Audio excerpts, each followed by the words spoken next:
Құрметті оқушым, бұл есепте айырбастау пунктінде 60 теңгеге 10 рубль, 240 теңгеге 3 доллар, 5 долларға 5 евро, 12 евроға қанша теңге береді? Енді біз бұлай есептесек болады, қараңыз, міне.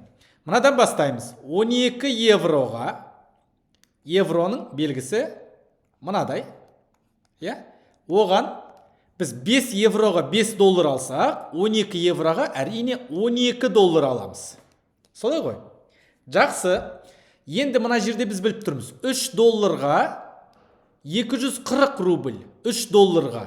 Демек 12 долларға одан 4 есе көп, Мынау. Соқтан 240-ты 4-ке көбейтеміз. 240-ты 4-ке көбейтсек, бізде 960 рубль. Ағылшынша жаза берейік. Енді 960 рубльге қанша теңге ала аламыз? Біз 10 рубльге 60 теңге алсақ, 960-қа біз 96-ға көбейтеміз, Демек 60-ты 96-ға көбейтеді екенбіз. 60-ты біз 96 теңгеге көбейтеміз. Бұлай KZT деп жазсақ болады. Теңгенің белгісі, немесе бұлай да жазуға болады. 60-ты 96-ға көбейтеміз. Сол кезде бізде жауабы шығады.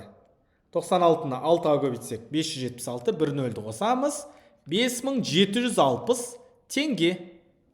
Сонда жауабы біз 12 евроға 5760 теңге алады екенбіз.